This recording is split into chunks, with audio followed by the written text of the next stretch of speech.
어이, 거기 중대가리 양반. 이 절에 돈 좀 있지? 시주받은 거며 숨겨놓은 거 다 내놔. 요즘 우리가 좀 힘들어. 부처님도 자비심이 있다면 어려운 우리 사정 좀 봐주셔야 하지 않겠어? 안 그래? 계속 이렇게 빡빡하게 나오면 머리 더 빡빡 밀어버리는 수가 있어. 마지막으로 경고합니다. 여기서 더 이상 소란을 피우고 신성모독을 행한다면 결코 그냥 넘어가지 않을 것입니다. 그냥 넘어가지 않아? 뭘 어쩔 건데? 이 중대가리가 노망이 단단히 들었나 보네. 머리 짧게 깎았다고 자기가 건달인 줄 아나?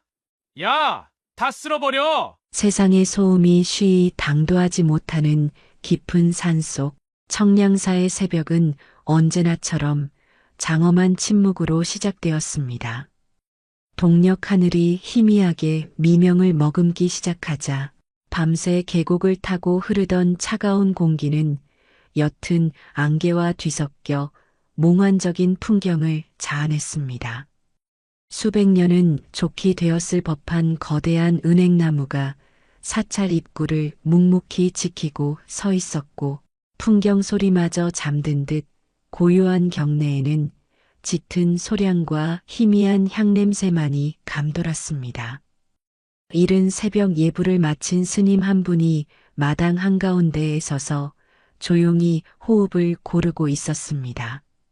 해진 승복 사이로 드러난 그의 몸은 마른 장작개비처럼 보였지만 반듯하게 편 허리와 어깨에서는 오랜 수행자의 단단함이 느껴졌습니다. 그는 눈을 감은 채 산사의 정기를 온몸으로 받아들이는 듯 미동도 하지 않았습니다. 잠시 후 천천히 눈을 뜬 그의 눈빛은 깊은 우물처럼 맑고 고요했으며 세상의 온갖 번뇌를 초월한 듯한 평온함이 깃들어 있었습니다. 스님은 이내 대웅전 옆에 놓인 쌀이비 하나를 집어들었습니다. 서걱서걱 마른 흙먼지를 쓸어내는 빗질 소리가 새벽의 정적을 부드럽게 깨웠습니다. 그의 움직임에는 불필요한 힘이나 과시가 없었습니다. 마치 물이 흐르듯 구름이 가듯 자연스럽고 유려한 동작이었습니다. 흙먼지를 쓸어내는 행위 하나하나에 깊은 집중과 정성이 담겨 그 자체가 하나의 수행처럼 보였습니다. 간밤에 떨어진 낙엽이며 작은 돌멩이들이 그의 빗질 아래 차례차례 한쪽으로 모였습니다.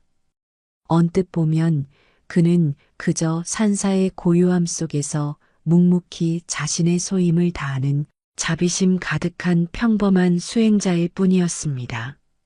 수십 년간 이 산사를 지키며 부처님의 가르침을 따르고 중생의 평안을 기원해 온 그런 스님으로 보였습니다. 그러나 그 고요함 아래에는 누구도 짐작하지 못할 깊고 거친 강물이 흐르고 있었습니다. 그의 잔잔한 눈빛 속에는 과거 폭풍우 같았던 시절의 편린이 숨겨져 있었고 굳게 담은 입술은 차마 말로 다할 수 없는 비밀을 간직하고 있었습니다. 하지만 지금 그의 모습에서는 그 어떤 과거의 흔적도 찾아보기 어려웠습니다.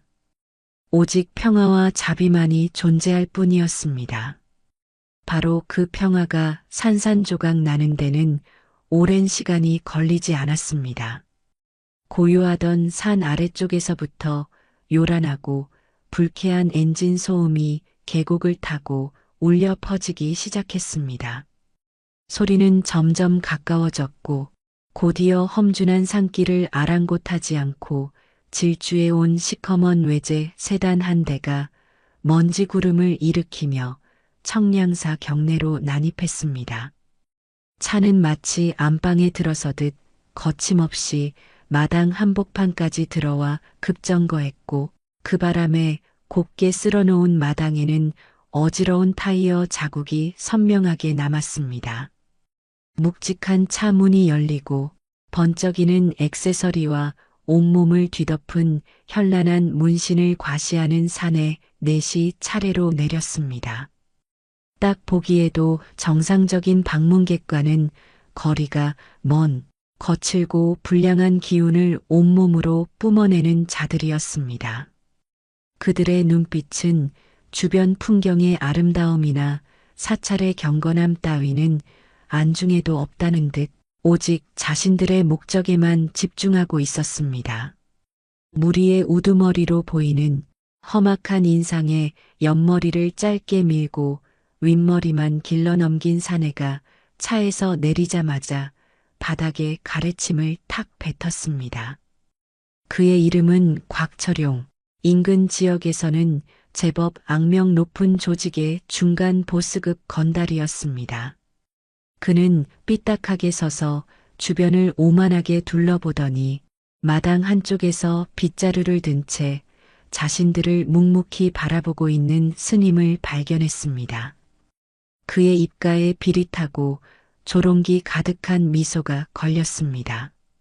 이런 누추한 곳에 영험한 절이 있다고? 지나가던 개가 웃겠네. 곽철용이 쇳소리 섞인 목소리로 말했습니다. 그의 부하들은 기다렸다는 듯이 저속한 농담을 던지며 낄낄거렸습니다. 그들의 웃음소리는 청량사의 고요함을 무례하게 찢어놓았습니다. 어이, 거기 중대가리 양반. 곽철용이 스님을 향해 턱짓하며 불렀습니다. 여기가 그 뭐냐, 돈 놓고 빌면 소원 하나는 기가 막히게 들어준다는 용한 절 맞소? 스님은 하던 빗질을 멈추고 돌아섰습니다. 그는 불청객들을 조용히 응시했습니다. 그의 표정에는 놀라움이나 두려움 대신 깊은 연민과 안타까움이 스쳐 지나갔습니다. 나무아미타불 관세음보살. 이곳은 부처님을 모시고 수행하는 청정한 도량입니다. 거사님들께서는 어인일로 이 누추한 곳까지 걸음하셨는지요? 스님의 목소리는 낮고 차분했지만 그 안에는 부드러운 위엄이 서려 있었습니다. 곽철용은 스님의 침착한 태도가 오히려 비위에 거슬린다는 듯 노골적으로 인상을 찌푸렸습니다.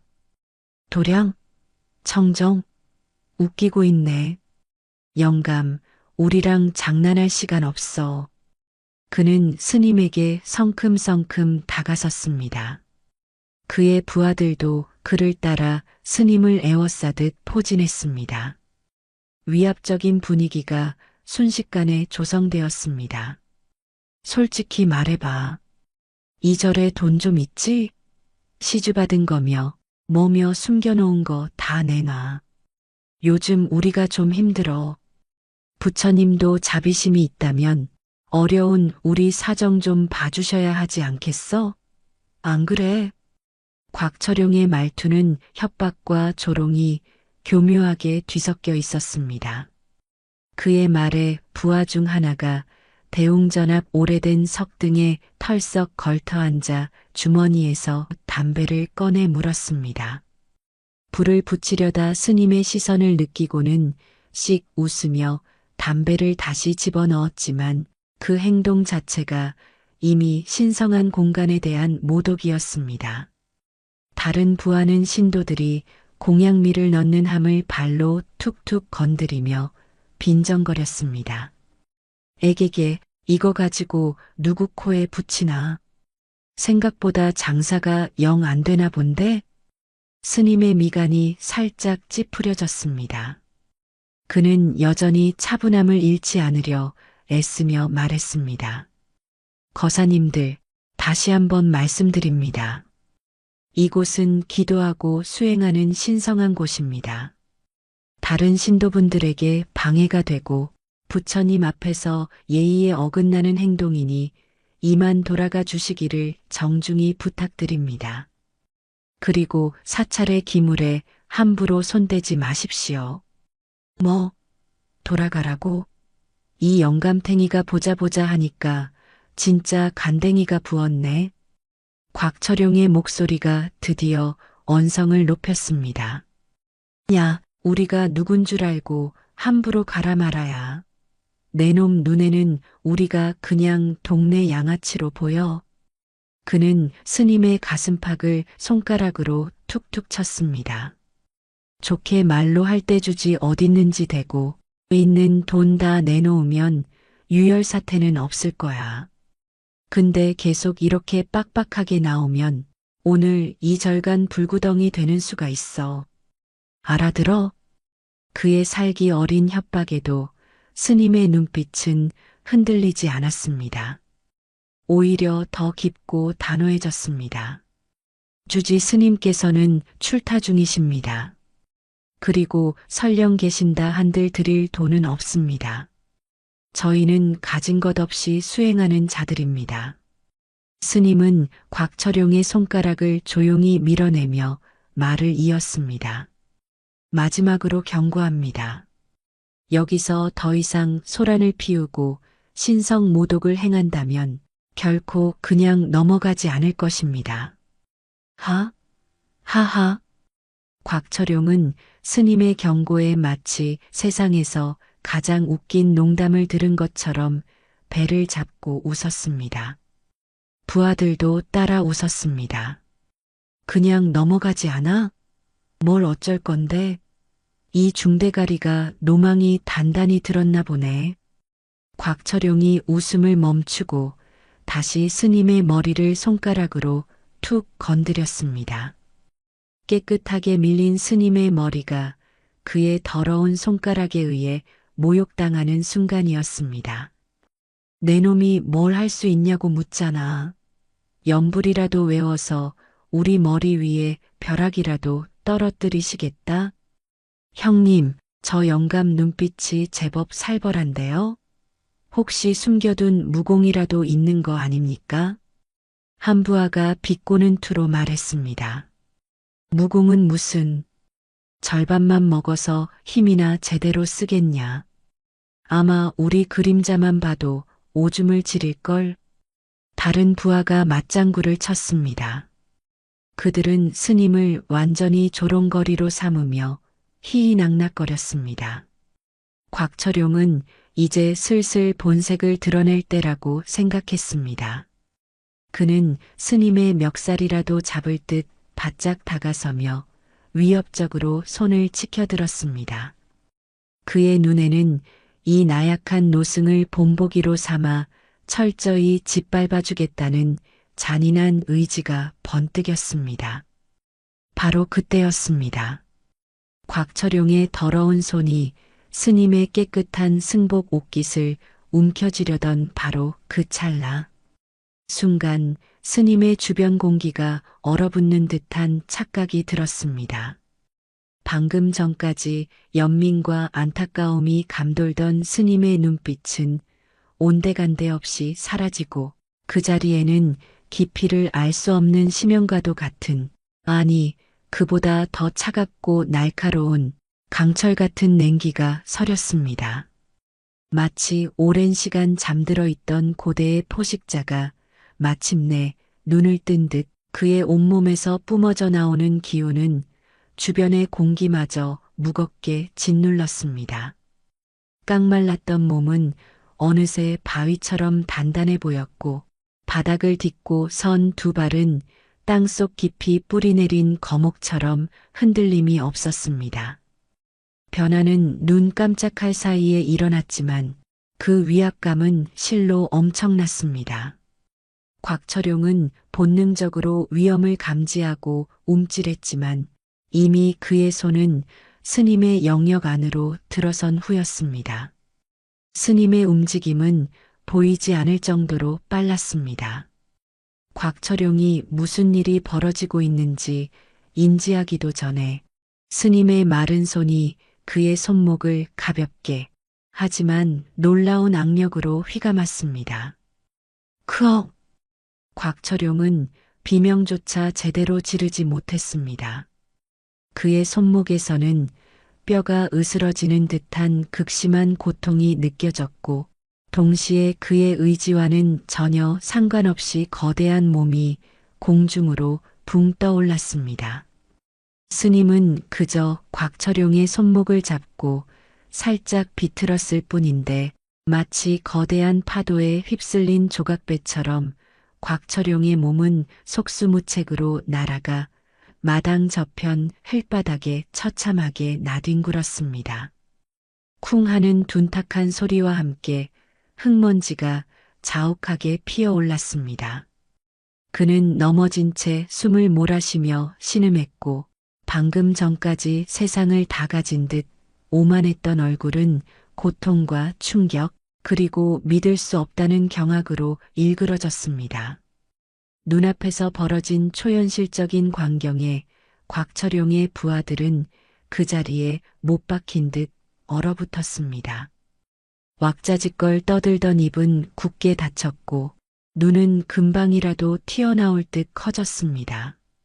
그들의 머릿속은 혼란으로 가득 찼습니다. 방금 무슨 일이 일어난 거지? 저 영감이 우리 형님을 날려버렸다고? 그들은 눈을 비비고 다시 보았지만 결과는 변함없었습니다. 덩치 큰 두목이 저 멀리 나가떨어져 있고 가냘픈 노승은 여전히 그 자리에 미동도 없이 서 있었습니다. 뭐야? 이 영감탱이가. 가장 먼저 정신을 차린 것은 석등에 걸터 앉아 있던 부하였습니다. 그는 당혹감과 분노에 휩싸여 소리를 지르며 스님에게 무작정 달려들었습니다. 그는 나름대로 싸움에 이골이 난 건달이었고 그의 주먹은 충분히 위협적이었습니다. 하지만 이번에도 스님은 피하지 않았습니다. 그는 오히려 달려드는 사내의 움직임을 읽고 반걸음 앞으로 나아갔습니다. 그리고는 상대의 주먹이 닿기 직전 간결하고 빠른 동작으로 팔을 들어 올려 상대의 팔꿈치 관절 부위를 정확하게 가격했습니다. 그것은 부러뜨리려는 의도라기보다는 힘의 흐름을 끊고 균형을 무너뜨리는 지극히 효율적인 타격이었습니다. 끄악!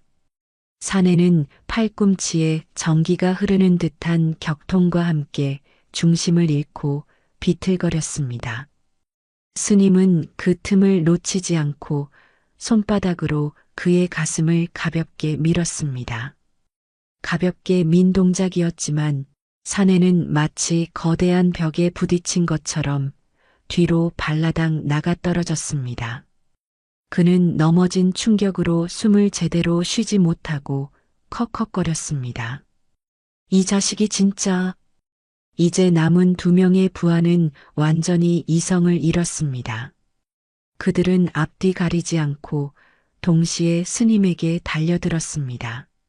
한 명은 옆에서 발차기를 날렸고 다른 한 명은 뒤에서 스님의 허리를 잡으려 했습니다. 제법 그럴싸한 협공이었지만 지금 스님의 눈에는 그들의 움직임이 너무나도 뻔하고 허술하게 보였습니다. 스님은 상체만 살짝 비틀어 옆에서 날아오는 발차기를 흘려보냈습니다. 발차기는 허공을 갈랐고 그와 동시에 스님은 몸을 낮추며 뒤에서 허리를 잡으려던 사내의 팔 안쪽 급소를 손가락으로 정확하게 찔렀습니다. 흑! 사내는 팔에 힘이 쭉 빠지면서 비명을 질렀고 스님은 그가 주춤하는 순간 어깨로 그의 몸통을 들이받았습니다. 뒤에서 공격하려던 사내는 맥없이 나가떨어져 먼저 넘어진 동료 위로 겹쳐 넘어졌습니다. 마당에는 이제 건달들의 고통스러운 신음소리만이 가득했습니다. 불과 1분도 채 되지 않는 짧은 시간에 건장하고 험악한 건달 4명은 모두 속수무책으로 제압당했습니다. 스님은 여전히 마당 한가운데 조금 전 빗자루를 들고 있던 그 자리에 조용히 서 있었습니다. 흐트러진 옷매무새 하나 없었고 가빠진 숨소리조차 들리지 않았습니다. 다만 그의 주변을 감도는 공기는 이전과 완전히 달라져 있었습니다. 온화함과 자비심 대신 수십 년 동안 깊은 곳에 봉인해 두었던 날카롭고 서늘한 강자의 기운, 감히 범접할 수 없는 절대적인 위압감이 파도처럼 밀려나오고 있었습니다. 가장 먼저 정신을 차리고 상황을 파악하려 애쓴 것은 땅바닥에 처박혔던 곽철용이었습니다. 그는 팔목의 격통과 온몸의 충격을 참으며 간신히 몸을 일으켰습니다. 그리고는 공포와 경악이 뒤섞인 눈으로 스님을 바라보았습니다. 그의 머릿속은 복잡하게 돌아갔습니다. 저 노승은 대체 누구인가? 저 비범한 움직임, 상대를 압도하는 저 기운. 단순한 산사의 수행자가 아니라는 것은 확실했습니다. 그의 뇌리 속 깊은 곳에서 잊고 있었던 어떤 기억의 파편들이 떠오르기 시작했습니다. 희미한 소문들, 뒷골목의 전설들. 그때 함께 넘어져 신음하던 부하 중 가장 연배가 있어 보이는 뒷세계 정보에 밝았던 자가 떨리는 목소리로 중얼거렸습니다. 그의 얼굴은 이미 사색이 되어 있었습니다. 아, 아니야. 설마 저 움직임, 저 눈빛, 그리고 저 머리. 그는 마치 귀신이라도 본 사람처럼 스님을 응시하며 말을 제대로 잇지 못했습니다. 곽철용이 짜증과 불안감이 뒤섞인 목소리로 소리쳤습니다. 뭐야? 뭘 꾸물거려? 저 영감 정체가 뭐냐고. 아는 거 있으면 빨리 불어. 연배 있는 부하가 공포에 질린 눈동자를 필사적으로 굴리며 거의 기어들어가는 목소리로 말했습니다.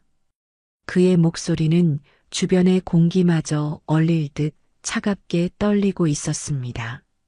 형님, 혹시 아주 오래전에 동아시아 암흑가를 전부 벌벌 떨게 만들었다는 그 전설적인 조직 국제탈모파라고 들어보셨습니까? 국제탈모파? 그 이름이 언급되는 순간 마당의 공기는 완전히 얼어붙었습니다.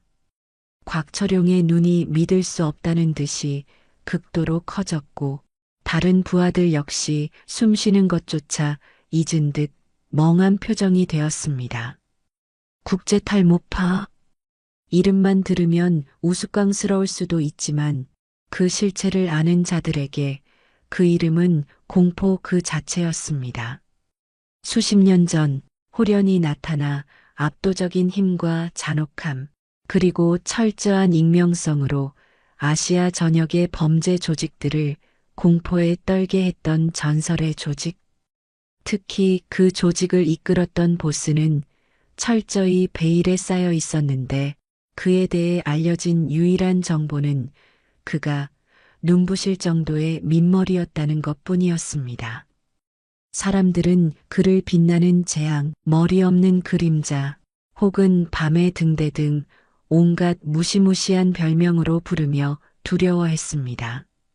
그가 한번 움직이면 피바람이 불었고 거대 조직들이 하룻밤 사이에 지도에서 사라졌다는 흉흉한 소문이 파다했습니다. 그러다 몇 년 전 마치 신기루처럼 조직 전체가 갑자기 자취를 감추었고 그 보스의 행방 역시 묘연해졌습니다. 은퇴 후 어딘가에 숨어 지낸다. 혹은 독실한 종교인이 되었다는 확인되지 않은 소문만 무성할 뿐이었습니다. 곽철용은 떨리는 눈으로 스님을 다시 바라보았습니다. 평범해 보였던, 아니, 나약해 보이기까지 했던 노승. 고요한 산사. 자비심이 흘러넘칠 것 같았던 얼굴. 그리고 티끌 하나 없이 깨끗하게 밀린 반짝이는 민머리. 설마 저 스님이 그 전설 속의 국제탈모파 보스란 말인가? 곽철용의 등줄기를 타고 식은 땀이 폭포수처럼 흘러내렸습니다. 온몸의 피가 차갑게 식는 듯한 생전 처음 느껴보는 극한의 공포가 그의 온몸을 지배했습니다. 스님은 여전히 아무 말 없이 그들을 지켜보고 있었습니다. 그의 침묵은 이제 천둥 같은 외침보다 더 무겁고 두렵게 느껴졌습니다. 그의 깊고 고요한 눈동자 속에서 건달들은 자신들의 비참한 미래를 보는 듯 했습니다. 스님의 자비로운 미소 뒤에 숨겨져 있던 것은 온화함이 아니라 세상을 뒤흔들었던 폭풍의 눈, 과거의 냉혹하고 무자비했던 절대 강자의 그림자였던 것입니다. 말도 안 돼 그럴 리가. 곽철용은 자신도 모르게 뒷걸음질을 쳤습니다. 그의 다리가 후들후들 떨렸고 금방이라도 주저앉을 것 같았습니다. 방금 전까지 하늘 높은 줄 모르고 치솟았던 그의 오만함과 객기는 흔적조차 없이 사라졌습니다. 그는 뼛속까지 사무치는 후회와 함께 직감했습니다. 오늘 자신들은 건드려서는 안 될 영린을 건드렸다는 것을, 그것도 아주 제대로 치명적으로 잘못 건드렸다는 것을 깨달았습니다. 그때 스님이 마침내 다시 입을 열었습니다. 그의 목소리는 이전처럼 나직하고 평온했지만 그 안에 담긴 무게와 서늘함은 완전히 달라져 있었습니다. 마치 깊은 겨울 얼음장 밑을 흐르는 물소리처럼 차갑고도 단호했습니다. 분명히 경고했을 터입니다. 이곳은 부처님을 모시는 청정한 도량이라고. 스님의 목소리는 여전히 나직했지만 그 안에 담긴 서늘한 무게감은 마당 전체를 얼어붙게 만들었습니다. 그 한마디는 단순한 꾸짖음이 아니었습니다. 그것은 건드릴 수 없는 영역을 침범한 자들에게 내려지는 준엄한 선고였으며 수십 년간 봉인되었던 과거의 힘이 깨어났음을 알리는 신호였습니다. 건달들의 귓전에는 그 말이 마치 지옥의 문지기가 은조리는 최후 통첩처럼 혹은 자신들의 어리석은 운명을 예고하는 저승사자의 속삭임처럼 섬뜩하게 파고들었습니다.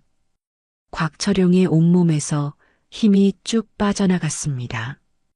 방금 전까지 스님을 향해 치켜들었던 주먹의 감각은 온데간데 없고 팔목을 꿰뚫는 듯한 격통과 온몸을 짓누르는 극한의 공포만이 남았습니다. 그의 눈앞이 잠시 아찔해졌습니다. 스님의 차가운 눈빛과 마주하는 순간 그는 자신의 존재가 마치 거대한 폭풍 앞에 먼지처럼 하찮고 위태롭다는 것을 뼛속 깊이 깨달았습니다. 오만함으로 부풀었던 심장은 급격히 쪼그라들었고 그 자리를 채운 것은 오직 생존에 대한 원초적인 갈망뿐이었습니다. 그는 더 이상 버틸 수 없었습니다. 버티고 자시고 할 의지 자체가 산산조각 나버렸습니다. 그는 풀썩 그 자리에 무릎을 꿇었습니다. 아니, 그의 다리가 더 이상 그의 몸뚱이를 지탱하기를 거부하며 저절로 힘없이 꺾여 땅바닥에 처참하게 주저앉았다는 표현이 더 정확할 것입니다. 그의 육중한 몸이 마른 흙바닥에 부딪히며 둔탁한 소리를 냈습니다. 자자 잘못했습니다. 스님, 저희가 정말 죽을 죄를 지었습니다. 눈뜬 장님이었습니다. 감히 스님의 높으신 경지를 알아보지 못하고. 곽철용은 이마가 땅에 닿도록, 아니 땅을 파고 들어갈 기세로 머리를 조아리며 필사적으로 빌기 시작했습니다. 그의 목소리는 공포로 인해 심하게 떨렸고 거의 울음에 가까웠습니다. 조금 전까지 스님을 중대가리라 부르며 온갖 추잡하고 모욕적인 언사를 거침없이 퍼붓던 그 입에서는 이제 오직 살려달라는 처절하고 비굴하기 짝이 없는 애원만이 본물 터지듯 흘러나왔습니다. 제발 목숨만 목숨만 살려주십시오. 저희가 정말 눈이 멀어서 귀가 막혀서 그랬습니다. 부디 부디 넓으신 아량으로 부처님의 자비를 베푸소서 약속드립니다. 다시는 하늘이 두 쪽 나고 땅이 꺼져도 다시는 이곳 청량산은 물론 그 어떤 절에도 얼씬거리지 않겠습니다. 맹세합니다. 그는 두 손까지 싹싹 빌며 그가 아는 모든 비굴한 방식으로 용서를 구했습니다. 곽철용의 처참한 애원을 신호탄으로 잠시 넋을 잃고 있던 다른 부하들도 퍼뜩 정신을 차렸습니다. 그들은 마치 약속이라도 한 듯 혹은 오랜 시간 훈련받은 군인들처럼 일제히 땅바닥에 납작 엎드려 머리를 박았습니다. 이마가 흙바닥에 닿는 소리가 여기저기서 들려왔습니다.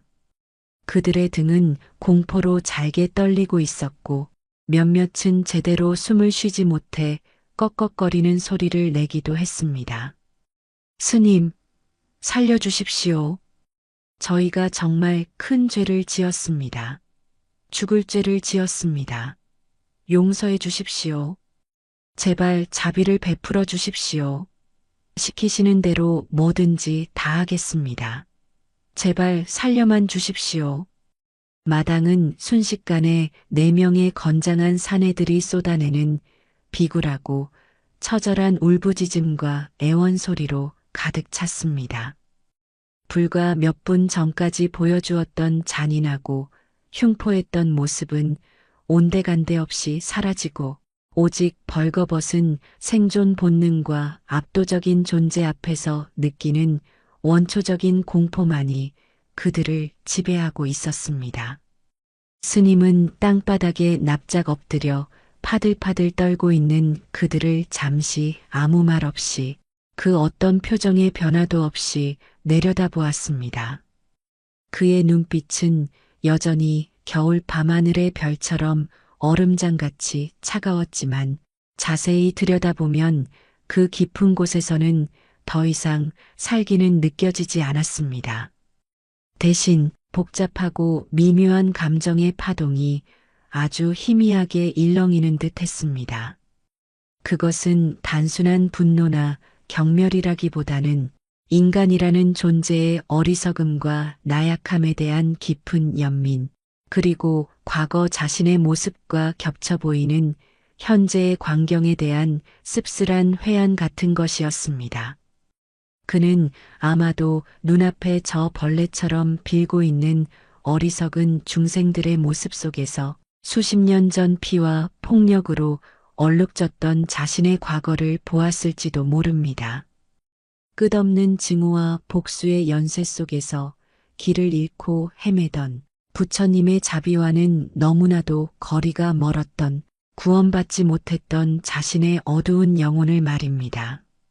어쩌면 저들도 자신처럼 잘못된 길에 들어선 가련한 영혼일 뿐인지도 모른다는 생각이 아주 잠깐 스쳐 지나갔습니다.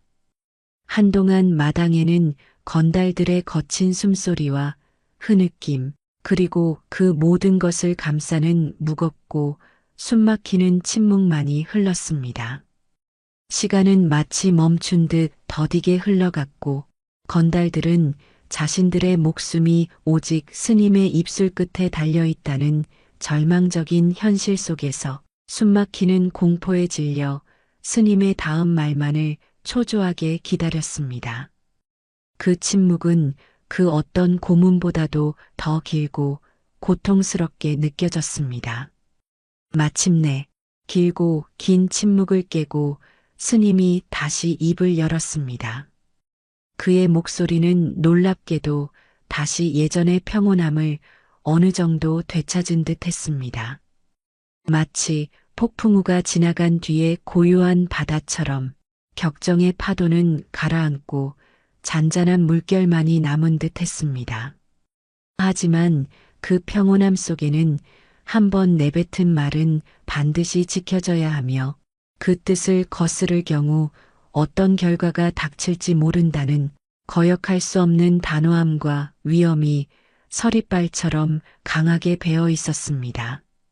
어지럽힌 것들을 모두 원래 있던 그 자리에 티끌 하나 남기지 말고 돌려놓으십시오. 그리고 조용히 왔던 길을 되짚어 산을 내려가십시오. 그의 말은 극도로 단순하고 명료한 지시였지만 죽음의 공포에 떨고 있던 건달들에게는 마치 천상의 목소리처럼 혹은 지옥 문턱에서 건네받은 구원의 동아줄처럼 들렸습니다. 살았다. 적어도 지금 당장 죽지는 않는다. 그들은 이것이 자신들의 어리석은 행동에 대한 처벌이자 목숨을 부지할 마지막 기회임을 뼈저리게 직감했습니다. 네, 알겠습니다. 스님, 분부대로 하겠습니다. 즉시 치우겠습니다. 곽철용은 마치 사멸령이라도 받은 죄수처럼 황급히 대답하며 아직도 후들거리는 다리에 힘을 주어 벌떡 일어섰습니다. 다른 부하들도 기다렸다는 듯이 재빨리 몸을 일으켰습니다.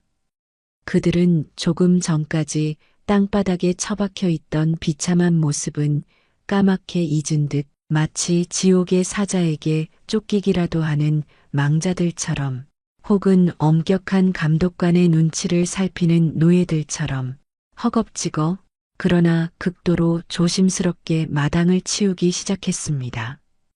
곽철용은 자신이 아까 보란 듯이 뱉었던 가래침 자국을 발견하고는 얼굴이 벌개졌다가 하얗게 질리기를 반복하며 결국 자신의 옷소매로 그 불결한 흔적을 벅벅 문질러 닦았습니다.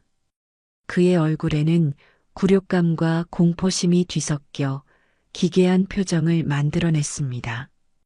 발로 찼던 공양미함을 바로 세운 부하는 혹시라도 함에 흠집이라도 났을까봐 손으로 몇 번이고 쓸어보며 안절부절 못했고 그 주변에 떨어진 흙먼지까지 정성스럽게 손으로 모아 털어냈습니다. 석등에 걸터 앉았던 부하는 혹시라도 자신이 떨어뜨렸을지 모를 아주 작은 담뱃재 하나라도 찾으려는 듯 허리를 굽혀 마당 바닥을 샅샅이 훑어보았습니다. 쓰러졌던 빗자루는 마치 귀한 보물이라도 다루듯 양손으로 공손히 들어 원래 있던 대웅전 처마 밑 그 자리에 조심스럽게 가져다 놓았습니다. 그들의 모든 동작 하나하나에는 진심에서 우러나오는 반성의 기미는 찾아보기 어려웠습니다.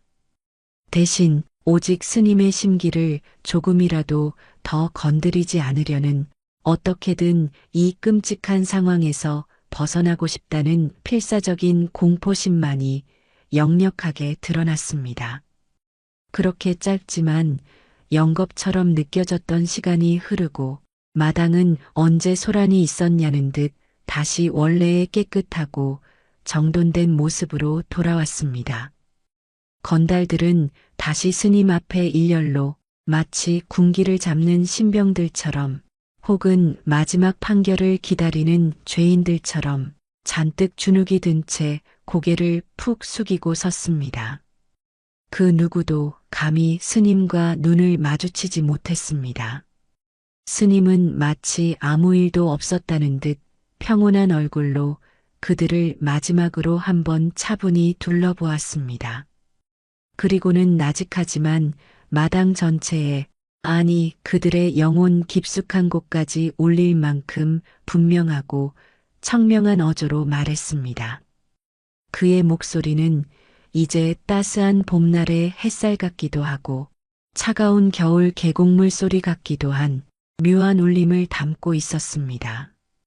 다시는 이곳 청량사뿐만이 아니라 그 어떤 사찰이나 암자 혹은 교회나 성당을 막론하고 신앙을 위해 세워진 신성한 곳에 찾아가 함부로 소란을 피우거나 그곳에 머무는 이들을 괴롭히는 어리석은 짓을 하지 마십시오. 스님은 잠시 말을 멈추고 그들의 눈을 하나하나 들여다보듯 시선을 옮겼습니다. 명심하십시오. 세상에는 그대들의 짧고 어두운 눈으로는 결코 볼 수 없는 것들이 존재하며 함부로 뿌린 악행의 씨앗은 언젠가 반드시 더 거대한 불행이 되어 그대들 자신에게로 돌아오는 법입니다. 오늘 그대들이 이곳에서 겪은 이 짧은 고통 또한 어쩌면 그대들이 과거에 알게 모르게 지었던 수많은 업보의 아주 작은 한 조각이 발현된 것일 뿐일지도 모릅니다.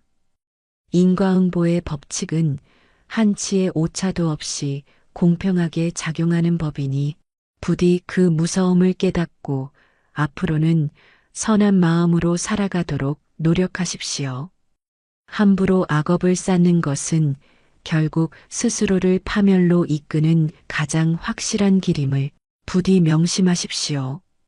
스님의 마지막 말은 단순한 경고나 훈계를 넘어선 짧지만 그 안에 우주의 법칙과 인간 삶의 본질을 꿰뚫는 깊은 지혜가 담긴 법문과도 같았습니다.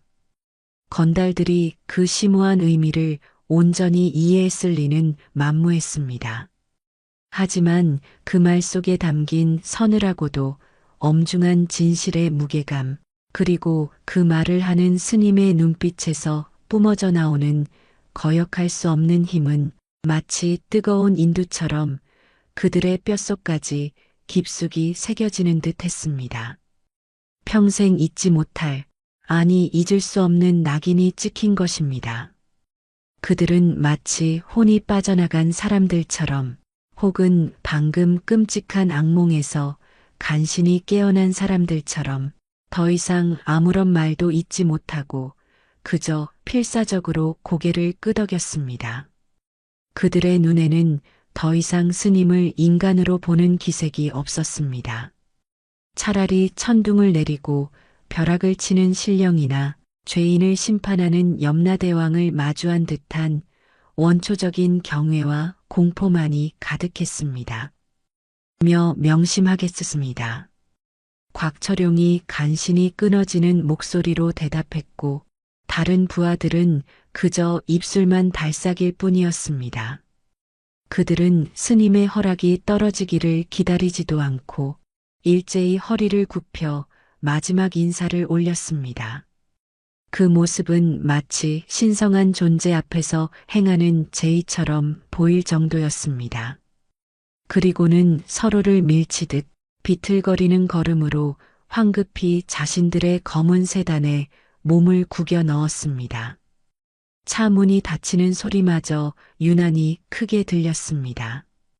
시동이 걸리고 잠시 후 시커먼 세단은 왔을 때와는 비교할 수 없을 정도로 조용하고 신속하게, 그러나 어딘가 모르게 다급하고 겁에 질린 듯 청량사 경내를 빠져나가 산길 아래로 사라졌습니다. 마치 지옥의 문턱에서 간신히 도망쳐 나온 망령들처럼 그들은 단 한 번도 뒤돌아보지 않았습니다. 그들이 떠난 자리에는 희미하게 남은 타이어 자국과 아직 가시지 않은 싸늘한 공포의 잔향, 그리고 스님의 마지막 말처럼 보이지 않는 업보의 무게만이 내려앉은 듯 했습니다. 건달들의 소란스러운 흔적이 완전히 사라지고 청량사에는 다시 본래의 깊고 장엄한 고요와 평화가 찾아왔습니다. 마치 언제 그런 소동이 있었냐는 듯 산사는 다시 깊은 침묵 속으로 잠겨들었습니다. 스님은 그들이 사라진 산길을 잠시 말없이 응시했습니다.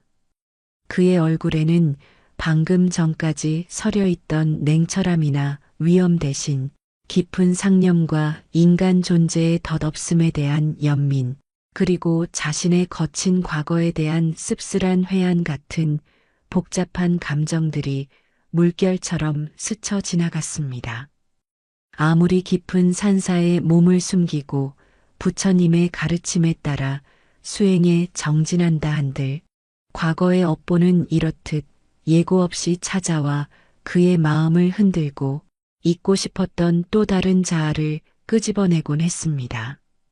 스님은 조용히 고개를 가로저으며 길게 숨을 내쉬었습니다.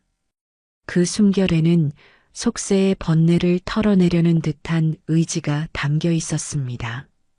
그리고는 다시 대웅전 처마 밑에 가지런히 놓인 쌀이비를 집어들었습니다. 그는 아무 일도 없었다는 듯 조금 전 건달들이 밟고 지나갔던 바로 그 자리를 더욱 경건하고 차분한 마음으로 다시 쓸기 시작했습니다. 서걱서걱 빗자루가 마른 흙바닥을 스치는 소리가 청량사의 고요한 아침 속으로 다시 정갈하게 퍼져나갔습니다. 이제 그 빗질 소리는 아침 햇살을 받아 더욱 청아하게 들리면서도 이전과는 다른 깊은 울림과 무게감을 담고 있는 듯 했습니다. 평온함 속에 감춰진 강인한 힘, 자비로운 미소 뒤에 숨겨진 폭풍 같은 과거, 그리고 그 모든 것을 끌어안고 묵묵히 자신의 길을 걸어가는 한 수행자의 깊이를 느끼게 하는 소리였습니다. 산사의 아침은 그렇게 다시 밝아왔습니다. 그 평화로운 풍경 속에는 방금 전 펼쳐졌던 오만방자했던 불청객들이 전설적인 존재 앞에서 처절하게 무너져 내린 시원하고도 통쾌한 사이다 같은 이야기가 내려앉아 마치 전설처럼 조용히 숨쉬고 있었습니다. 함부로 스님을 건드렸던 그들은 그 평범해 보이는 스님이 바로 한때 아시아의 밤을 지배했던 공포의 제왕, 국제 탈모파의 보스였다는 사실을 너무 늦게, 그리고 너무나도 뼈아프게 깨달았던 것입니다. 아마 그들은 평생 동안, 아니, 다음 생에서까지도 깨끗하게 민머리만 보면 온몸에 식은 땀이 흐르고 오금이 저리는 트라우마를 안고 살아가게 될 것이 분명했습니다. 청량사의 고요는 그렇게 한때 세상을 주름잡았던 전설의 예기치 않은 귀환으로 인해 굳건히 지켜졌습니다. 스님의 빗질 소리는 아침 햇살 아래 더욱 깊고 맑게, 그리고 어딘가 모르게 더욱 단단하고 자비롭게 산중에 울려 퍼져나가고 있었습니다. 부처님의 자비는 때로는 이렇듯 예상치 못한 방식으로 구현되어 어리석은 자들에게 깨달음을 주고 세상을 정화하는 법이었습니다.